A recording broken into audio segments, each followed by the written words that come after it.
Mga kasla, magandang araw po sa inyo lahat. So nandito po tayo ngayon sa Grotto Pabanda sa Station 1. So tayo mga kasla, mag-update tayo dito. So yung situation yung ng Boracay ngayon mga kasla, talagang malakas yung hangin, tapos malaki yung alon na. Buti na lang low tide, so mamayang hapon po ay high tide. So ngayong umaga low tide pa siya.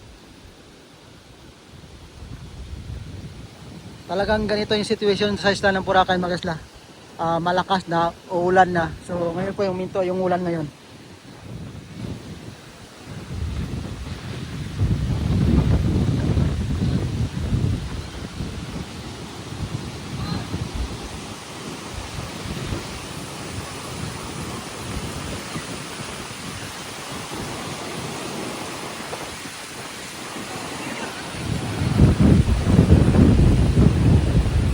So dito tayo makisla. Hindi tayo ng praying kay Mama Mary. Para kahit papaano po ay mayroon tayong basbas kanya. So habang naglalakad, tapos situation ngayon sa atin sa ating isla, medyo maulan.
So yun mga kasla, kahit pa paano po ay mayroon tayong turista dito galing Lantor. So ito kasi galing Lantor to. So yung iba hindi magpapasa doon kasi medyo malalim doon, no.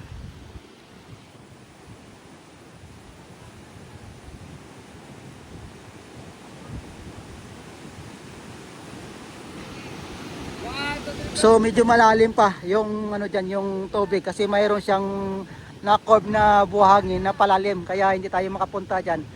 Kahit itong mga turista din, hindi makapunta kasi medyo malalim.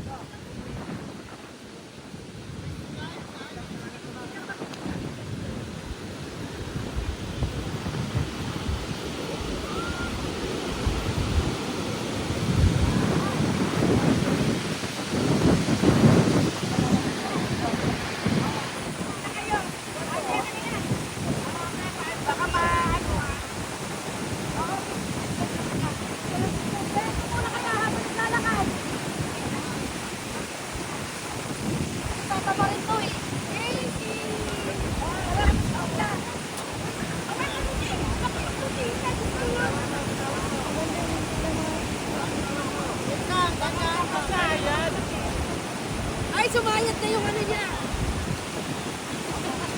Wait lang, kuya. Dan, dan, dan. Hanggang mo naman dito. Dan, dan, dan. Ayan na, kuya.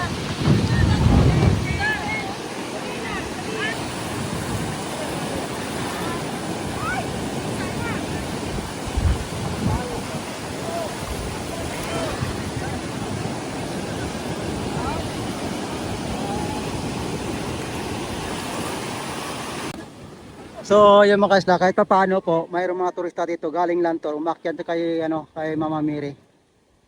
So tayo mga kasla ay maglakad-lakad kung saan tayo aabot. So hanggang wala pa ulan mga kasla, talagang continuous po tayo mag-video hangga't wala pang ulan.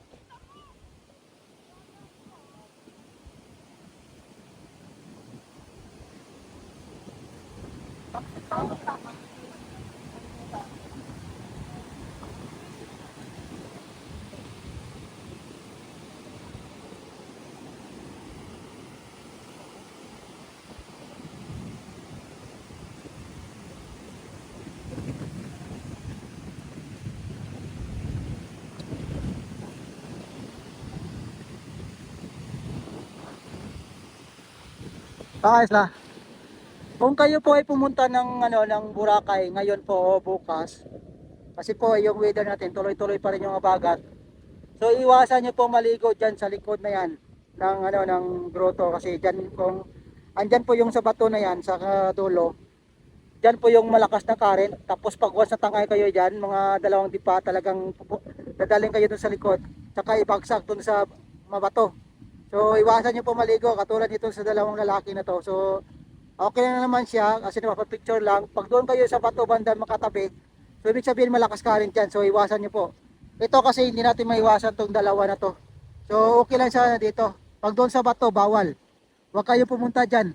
Okay lang kay Mama Mary, punta kay Mama Mary. At least doon kayo si Babaw. Huwag lang dito maligo sa likod na yan ng ano ng bato or sa tabi niya kasi malakas current yan.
So napansin niyo mga kaisla, saglit lang po tayo na umalis dyan. So marami yung mga turista na pupunta. Kasi mga kaisla, yung activity, cancel yung activity ngayon. So wala activity. So kasi gawa ng ano ng bagyo, wala tayong activity. Except lang po yung Lantor. So doon yung Lantor.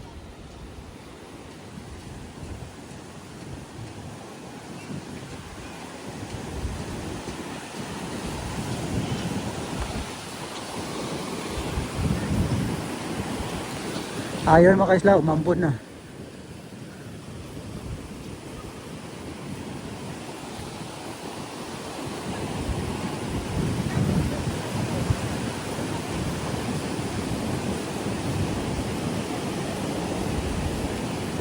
So wala tayong payong mga kaisla na dala kasi po ay nililipad yung ano yung payong kasi sa lakas ng hangin. So malakas yung hangin mga kaisla. Mamayang hapon yan, talagang dagdag pa yung lakas niya kasi umaga pa lang. Medyo ano pa, alis pa yung hangin. So mamayang hapon, talagang maulan. Kasi ngayong umaga kasi hindi masyadong malakas pa. So mamayang hapon yan, malakas yung ulan. So depende yan mamaya mga kaisla. Kasi yung weather natin, hindi natin alam kasi pa iba-iba. Yung na-research natin yung ano, yung weather kagabi, abot siya ng ano ng 60 knots, pero ngayon po ay gumawa siya ng ano ng 50 knots. So bumawas. So depende rin niya mamaya pag ano yung weather kasi hindi natin maano mastansa yung ano kasi iba-iba talagang nature po kasi. Kaya hindi natin malalaman kung anong ano talaga na ibigay sa atin na ganitong panahon. So yun lang, prayer lang yung kailangan natin. Na wag sana lumakas dito kasi yung ibang lugar mga kaisla, ramdamin nila yung lakas ng ano ng bagyong Inday. So dito mga kaisla ay kahit papaano po yung mga workers dito, halimbawa paddleboard dito na nagsusurfing dito, pero hindi sa surfing dun sa gitna, dito lang sa whitewash. So kahit papaano po may mga income yung mga workers dito.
Umaambon naman kaisla.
Po.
So nandito tayo mga kaisla sa ano, sa Kahoy po. So walang masyadong turista dito kasi nga yun nga umuulan. Walang masyadong turista ng Kahoy po dito.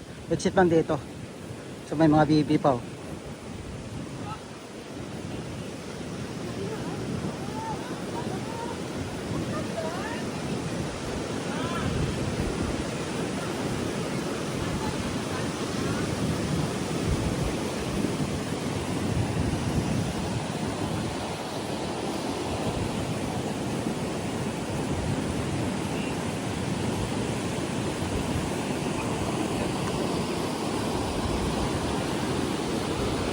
So ngayon mga kasla, allowed po yung ano, yung swimming.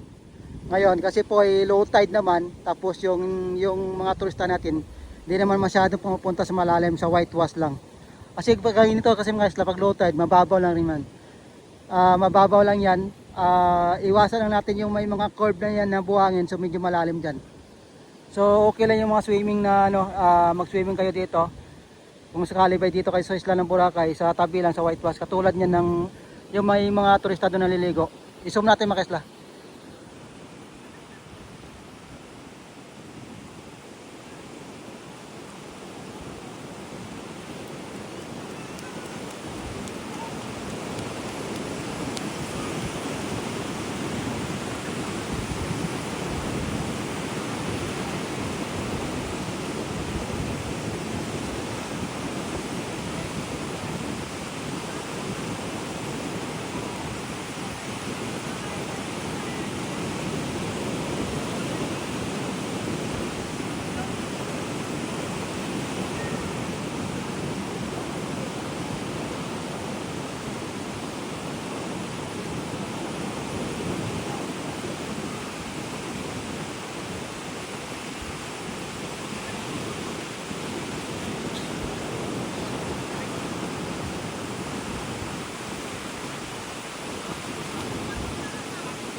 Kaya lang kasi.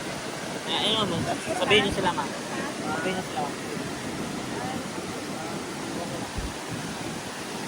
So dito guys ay mayroon ditong sandcastle din. Ma'am, pwede pa pinitan ma'am. Isa lang naman yun ma'am. Challenge daw sila. 40 lang kayo sir. 40 lang. 50. Pili ko na picture.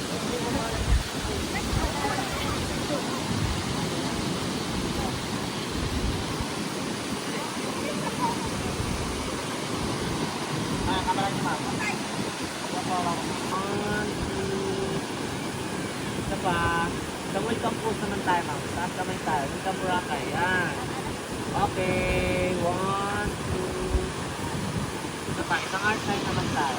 Lako. Pabiya pa ako. Okay. One.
Okay sila. Kung mayroon po kayong nakita nitong dumi, ito po yung damo. Sa ilalim ng tubig kasi gawa ng malakas ng alon ngayon. Tapos yung current sa ilalim ng tubig. Ito po ay natatanggal. So dito yung bumabagsak. So mawala din yan mga kasla. Ito po ay tanggalin din yung mga tauhan ng mga LGUs dito sa isla ng Boracay. Kasi every 2 hours kasi naglilinis din dito.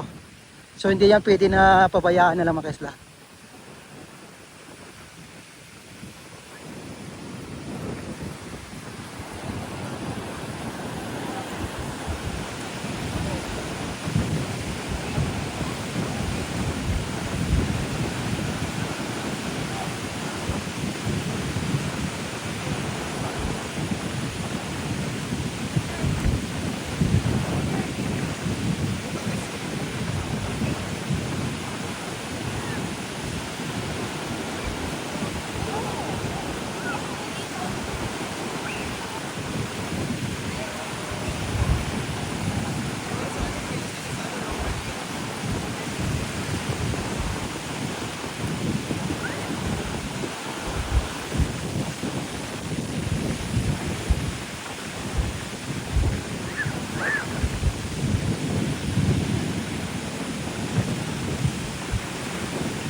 Yan mga kaisla, madilim na. Oh. Madilim na yung ano, yung paikot ng ano. Dito sa isla ng Boracay, madilim na.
So, yun mga kasla, malakas na yung ulan, parating.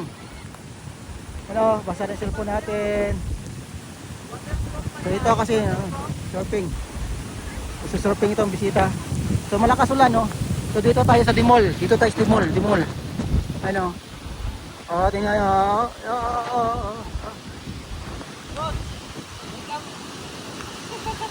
Bagsak na ulan. Tago mo na.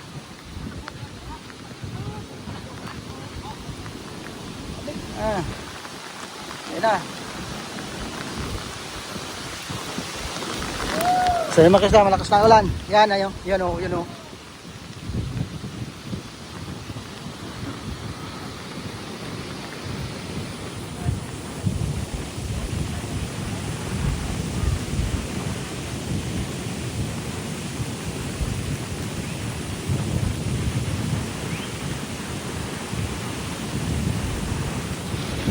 So, mayroon tayong mga member dito na assign, kaso lang umulan. So, kasi walang jacket, tayo may jacket.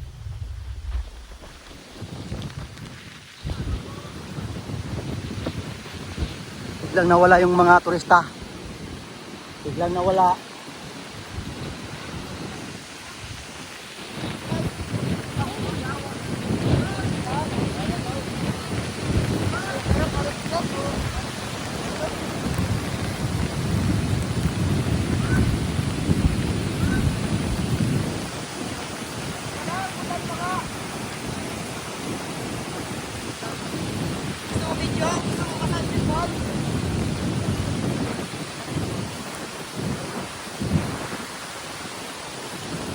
So, tago muna tayo mga kasla. Medyo malakas-lakas.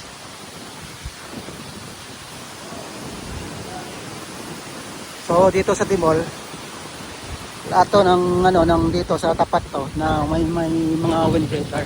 So dito kasi tahimik na. Pag dito ka na sa looban, so tahimik na kasi ito nakatulong mga kasla yung windbreaker. So walang hangin dito. Sa ibabaw, tumatago sa ibabaw.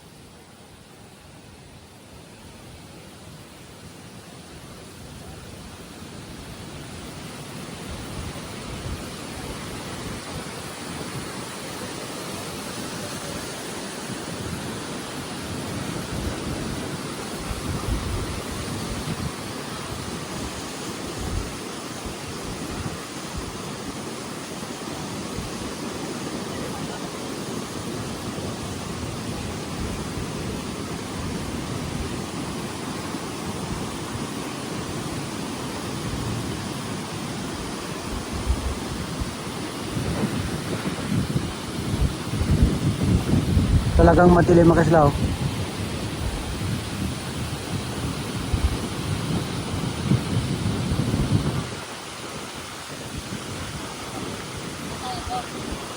So ayan na mga kasla yung ulan. Talagang malakas yung ulan.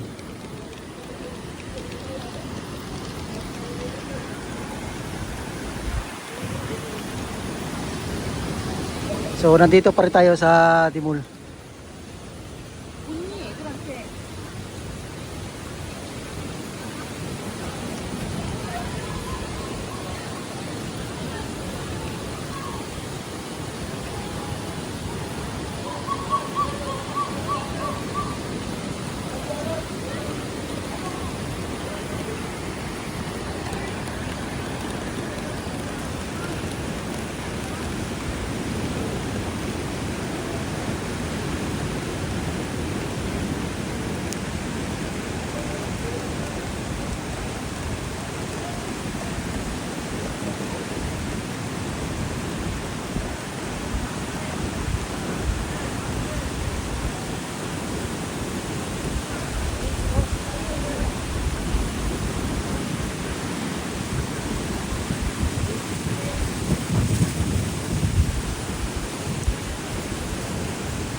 Sa tumigil na.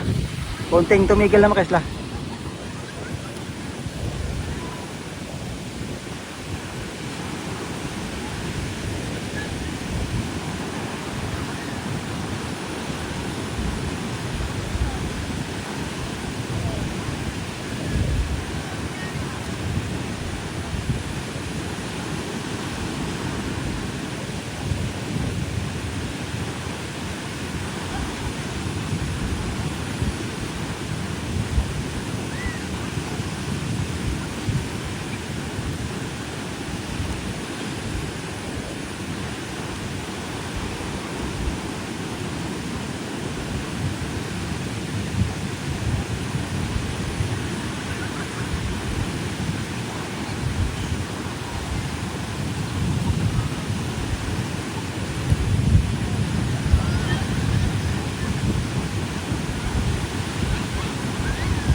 So yun mga kaisla, biglang tumigil yung ulan. Tapos yung turista naman lumabas. So biglang dumadami-dami dito sa Dimol.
Ganito kasi pa mga kaisla, ay mayroong surfing lesson tayo dito. So kung gusto niyo pa mag-surfing, so contact niyo lang po ako. Kasi nagtuturo din tayo, tapos mayroon tayong mga kasama na tuturo dito sa ano, sa isla ng Boracay ng surfing. Pag ganito po, pag season walang surfing. So ganito kasi pag off season at ang weather natin ay ganito, so pwede tayo mag-surfing. Halimbawa, mga June, July, August na yan, September. So yan po, pakaroon tayo ng surfing lessons dito. Ito, mayroon nagsusurfing dito.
So yan mga kaisla, hanggang dito na lang po tayo. So maraming salamat po sa inyo lahat. God bless po everyone. Bye-bye.